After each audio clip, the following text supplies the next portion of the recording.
नमस्कार। आप देख रहे होंगे चारों तरफ पेड़, आप नीचे घासें भी देख रहे होंगे, छोटे छोटे पौधे भी देख रहे होंगे। पेड़ों की जड़ें जमीन में नीचे काफ़ी अंदर तक जाती हैं, लगातार उनको भूजल से पानी मिलता रहता है। लेकिन ये जो घासें हैं, ये जो छोटे पौधे हैं, इनको हमेशा नमी, हमेशा पानी कहाँ से मिलती है? बारिश साल में कुछ महीने ही होती है, या महीने में भी अगर एक आध बार हुई तो एक आध बार ही होती है, हमेशा नहीं होती है। तो मिट्टी को लगातार नमी कहाँ से मिलती है? इन पौधों को लगातार पानी कहाँ से मिलता है? ये जो छोटे नन्हे पौधे हैं, घासें हैं। आप कभी किसी वाइल्ड एरिया में जाइए, गांव में जाइए जहां प्रदूषण नहीं है, आप वहां पर देखेंगे कि सुबह सुबह घासें ओस से भीग जाती हैं, ओस की बूंदों से। सुबह लगभग 2:30 बजे 3 बजे से लेकर सुबह 5 बजे 6 बजे तक आकाश से ओस की बूंदें गिरती हैं। वो घास के ऊपर, मिट्टी के ऊपर गिरती हैं, जमीन में नमी बरकरार कर देती हैं।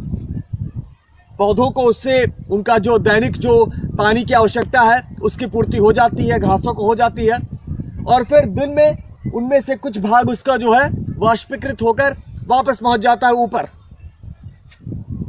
अगले दिन फिर वही प्रक्रिया होती है। जब दिन रात में तापमान कम होता है तो वो वापस जो बूंदें ऊपर गई हैं वो ओस के रूप में वापस गिरती हैं, और जल का चक्र जो हम एक बड़े विस्तृत एरिया में देखते हैं कि समुद्रों का पानी वाष्पीकृत हो रहा है, बादल बन रहा है, वो साल में एक बार आ रहे हैं, मानसून के रूप में बरस रहे हैं। तो ये एक लंबी अवधि वाली प्रक्रिया हो गई।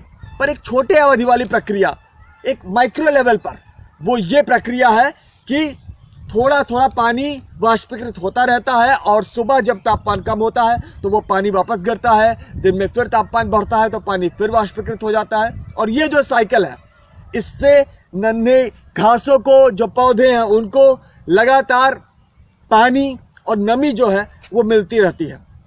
लेकिन आज ग्लोबल वार्मिंग के इस युग में, प्रदूषण के इस युग में, शहरीकरण के इस युग में ओस गिरना बंद हो गई है।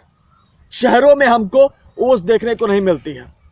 आजकल छोटे मोटे शहर और जो कस्बे हैं वहां पर भी ओस नहीं मिल रही है। इस कारण से ये जो माइक्रो लेवल पर जो नमी लगातार मिलती रहती थी पौधों को, घासों को, वो नहीं मिल पा रही है, और इसका असर सीधे सीधे जमीन को, मिट्टी को हो रहा है। इसका असर छोटे पौधों पर, घासों पर पड़ रहा है, हरियाली पर पड़ रहा है, पूरे जीवन पर पड़ रहा है।